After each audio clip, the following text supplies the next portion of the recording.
କେବେ ଭାବିଛନ୍ତି ଆମେ ଯେଉଁ ଭୂମି ଉପରେ ଚାଲୁଛେ, ଯେଉଁ ପଥରକୁ ଦେଖୁଛେ, ସେମାନଙ୍କର ବି ନିଜର ଏକ କାହାଣୀ ଅଛି? ଯଦି ଆମେ ଟିକେ ଧ୍ୟାନ ଦେଇ ଶୁଣିବା, ତେବେ ଏହି ପୃଥିବୀ ନିଜେ ହିଁ ତାର ଅତୀତ ବିଷୟରେ କହିବ।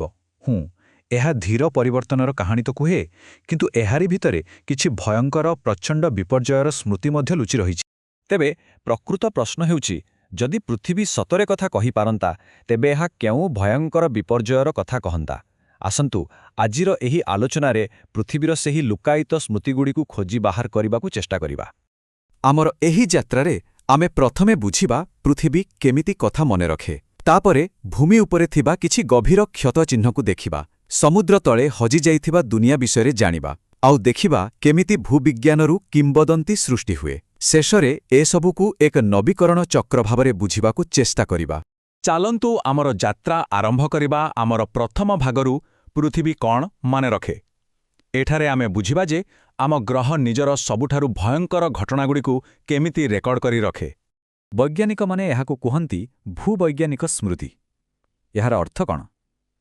ଏହାର ଅର୍ଥ ହେଉଛି ପୃଥିବୀ ବହୁତ ବଡ଼ ଧରଣର, କିନ୍ତୁ ବହୁତ କମ୍ ଘଟୁଥିବା ଘଟଣାଗୁଡ଼ିକର ଏକ ଭୌତିକ ରେକର୍ଡ ନିଜ ଭିତରେ ସାଇତି ରଖେ।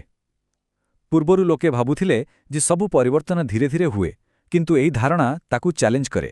ବେଳେବେଳେ ପରିବର୍ତ୍ତନ ଆକସ୍ମିକ, ଭୟଙ୍କର ଆଉ ପ୍ରଚଣ୍ଡ ହୋଇଥାଏ। ଆଚ୍ଛା, ଏବେ ଆସନ୍ତୁ ଆମର ଦ୍ୱିତୀୟ ଭାଗକୁ ଯିବା ଏବଂ ଭୂମି ଉପରେ ଥିବା ସେହି କ୍ଷତଗୁଡ଼ିକୁ ନିଜେ ଦେଖିବା। ଆଉ ଏହାର ସବୁଠୁ ବଡ଼ ଉଦାହରଣ ହେଉଛି ଆମେରିକାର ମିସୋଲା ବନ୍ୟା। ଏହି ଯେଉଁ ଦୃଶ୍ୟ ଦେଖୁଛନ୍ତି, ୱାସିଂଟନର ଚ୍ୟାନେଲ୍ଡ ସ୍କାବିଲାନ୍ସ, ଏହା କୌଣସି ସାଧାରଣ ନଦୀର କାମ ନୁହେଁ। ଏଗୁଡ଼ିକ ହେଉଛି ହିମଯୁଗ ସମୟର ଭୟଙ୍କର ବନ୍ୟା ଦ୍ୱାରା ତିଆରି ହୋଇଥିବା ବିଶାଳ କ୍ଷତ। ଏହାର ଆକାର ଏତେ ବଡ଼ ଯେ ଏହାକୁ ଦେଖିଲେ ଲାଗେ ଏହା ଏହି ଦୁନିଆର ନୁହେଁ। ଏହି ସଂଖ୍ୟାଟିକୁ ଟିକେ ଦେଖନ୍ତୁ, 10 ଗୁଣ। କଳ୍ପନା କରନ୍ତୁ, ଗୋଟିଏ ମାତ୍ର ମିସୋଲା ବନ୍ୟାର ପାଣିର ସ୍ରୋତ ଏତେ ପ୍ରଚଣ୍ଡ ଥିଲା ଯେ ଆଜି ପୃଥିବୀର ଯେତେ ବି ନଦୀ ଅଛି, ସମସ୍ତଙ୍କୁ ମିଶାଇ ଦେଲେ ବି ତାଠାରୁ 10 ଗୁଣ ଅଧିକ। ଏହାକୁ ଭାବିବା ବି କଷ୍ଟକର। ଆଉ ସବୁଠୁ ଆଶ୍ଚର୍ଯ୍ୟର କଥା ହେଉଛି, ଏମିତି ଥରେ ନୁହେଁ, ବାରମ୍ବାର ହୋଇଛି। ଭୂବିଜ୍ଞାନୀମାନେ 40ରୁ ଅଧିକ ଥର ଏଭଳି ଭୟଙ୍କର ବନ୍ୟାର ପ୍ରମାଣ ପାଇଛନ୍ତି। ଆଉ ଏସବୁ ଘଟିଥିଲା ପାଖାପାଖି 2000 ବର୍ଷ ଭିତରେ। ଏହା ଗୋଟିଏ ଘଟଣା ନୁହେଁ, ଏକ ପୂରା ଚକ୍ର ଥିଲା। ତେବେ ଭୂବିଜ୍ଞାନୀମାନେ ଏସବୁ କେମିତି ଜାଣିଲେ? ସେମାନେ ଏହି ଭୂମିକୁ ଗୋଟେ ବହି ପରି ପଢ଼ିଲେ। ସେମାନଙ୍କୁ ମିଳିଲା ପାଣିର ପ୍ରଚଣ୍ଡ ବେଗରେ ଖୋଦିତ ହୋଇଥିବା ଏରୋଡାଇନାମିକ୍ ଆକୃତିର ପଥର, 30 ମିଟରରୁ ବି ଅଧିକ ଉଚ୍ଚର ବିଶାଳ ବାଲିର ଢେଉ, ଆଉ ସବୁଠୁ ବଡ଼ କଥା, ବରଫଖଣ୍ଡରେ ଶହ ଶହ ମାଇଲ ଭାସି ଆସି ଅଜବ ଜାଗାରେ ପଡ଼ି ରହିଥିବା ବିରାଟ ପଥର। ଏସବୁ କେବଳ ଏକ ମହାବନ୍ୟା ଦ୍ୱାରା ହିଁ ସମ୍ଭବ। ଏବେ ଆସନ୍ତୁ ସ୍ଥଳଭାଗରୁ ଟିକେ ସମୁଦ୍ର ଆଡ଼କୁ ଯିବା ଆଉ ପାଣି ତଳେ ଲୁଚି ରହିଥିବା ଦୁନିଆ ବିଷୟରେ ଜାଣିବା। ଏଠାରେ ଆମେ ଦୁଇଟି ଅଲଗା ଅଲଗା କାହାଣୀ ଦେଖିବା, ଗୋଟିଏ ଡଗରଲ୍ୟାଣ୍ଡର ଆଉ ଗୋଟିଏ କଳା ସାଗରର।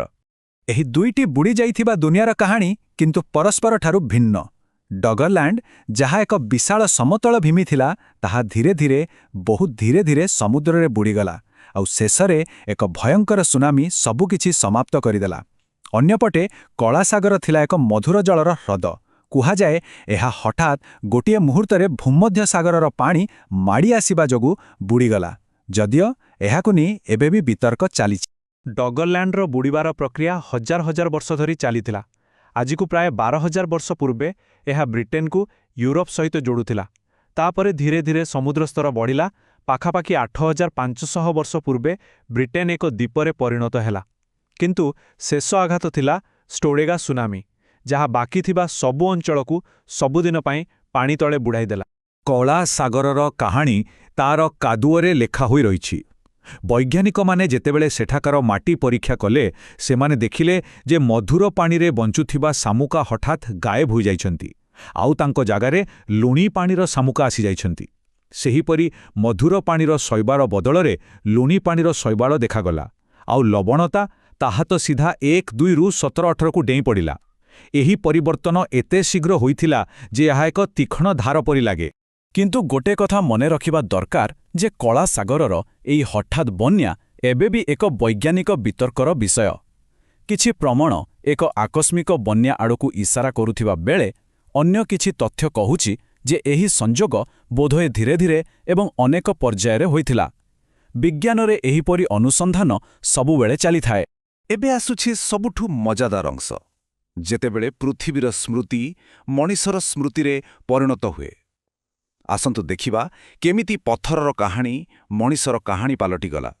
ଏହି ବିଷୟରେ ଦୁଇଜଣ ବୈଜ୍ଞାନିକ ୱିଲିୟମ୍ ରାୟାନ୍ ଆଉ ୱାଲ୍ଟର ପିଟମ୍ୟାନ୍ ଗୋଟେ ବହୁତ ଗୁରୁତ୍ୱପୂର୍ଣ୍ଣ କଥା କହିଛନ୍ତି। ସେମାନେ କୁହନ୍ତି ବନ୍ୟାର ସେହି ସ୍ମୃତି ପ୍ରାୟ 3000 ବର୍ଷ ଧରି ଲୋକକଥାରେ ବଞ୍ଚି ରହିଲା, ଯେପର୍ଯ୍ୟନ୍ତ ଲିଖିତ ଭାଷା ଆସିଲା, ଆଉ ସେହି କାହାଣୀ ଗିଲଗାମେଶଙ୍କ ମହାକାବ୍ୟ ଏବଂ ନୋହାଙ୍କ ବାଇବଲ କାହାଣୀରେ ସବୁଦିନ ପାଇଁ ରହିଗଲା। ତେବେ ଏହାର ମାନେ କ'ଣ? ଭାବି ଦେଖନ୍ତୁ, ଯେଉଁ ଲୋକମାନେ ସେହି ଭୟଙ୍କର ବନ୍ୟାରୁ ବଞ୍ଚିଗଲେ, ସେମାନେ ଯେତେବେଳେ ଅନ୍ୟ ସ୍ଥାନକୁ ଗଲେ, ସେମାନେ ନିଜ ସାଙ୍ଗରେ ସେହି ଭୟଙ୍କର ଅନୁଭୂତିର କାହାଣୀ ନେଇଗଲେ, ଆଉ ପିଢ଼ି ପରେ ପିଢ଼ି ସେହି ଗୋଟିଏ ସ୍ଥାନର ସତ ଘଟଣା ଧୀରେ ଧୀରେ ବଦଳି ସାରା ଦୁନିଆର ପୌରାଣିକ କଥାରେ ପରିଣତ ହୋଇଗଲା। ଆମେ ଏବେ ଆମ ଆଲୋଚନାର ଶେଷ ପର୍ଯ୍ୟାୟରେ। ଏହାର ନାଁ ହେଉଛି ନବୀକରଣର ଏକ ଚକ୍ର। ଏଠାରେ ଆମେ ବିପର୍ଯ୍ୟୟକୁ କେବଳ ଏକ ଅନ୍ତ ବା ଶେଷ ଭାବରେ ନୁହେଁ, ବରଂ ଏକ ନୂଆ ଆରମ୍ଭ ବା ରିସେଟ୍ ଭାବରେ ଦେଖିବା। ତେଣୁ ଏହିସବୁ ବିପର୍ଯ୍ୟୟ କେବଳ ଧ୍ୱଂସ ନୁହେଁ, ଏହା ଏକ ପରିବର୍ତ୍ତନର କାରକ ମଧ୍ୟ। ବନ୍ୟା ଭୂମିକୁ ପୂରାପୂରି ବଦଳାଇ ଦେଇ ନୂଆ ପରିବେଶ ସୃଷ୍ଟି କରେ। ଏହା ଲୋକଙ୍କୁ ବିସ୍ଥାପିତ କରେ, ଯାହାଫଳରେ ସେମାନେ ନୂଆ ଜାଗାକୁ ଯାଆନ୍ତି, ନୂଆ ଜିନିଷ ଶିଖନ୍ତି। ଏହା ପୁରୁଣା ସମ୍ପର୍କକୁ ଭାଙ୍ଗି ନୂଆ ସାଂସ୍କୃତିକ ପରିଚୟ ତିଆରି କରେ, ଆଉ ଶେଷରେ ସେହି ଘଟଣାଗୁଡ଼ିକ ମୌଳିକ କାହାଣୀରେ ପରିଣତ ହୋଇ ହଜାର ହଜାର ବର୍ଷ ଧରି ଗୋଟେ ସଂସ୍କୃତିର ଚିନ୍ତାଧାରାକୁ ଆକାର ଦିଏ।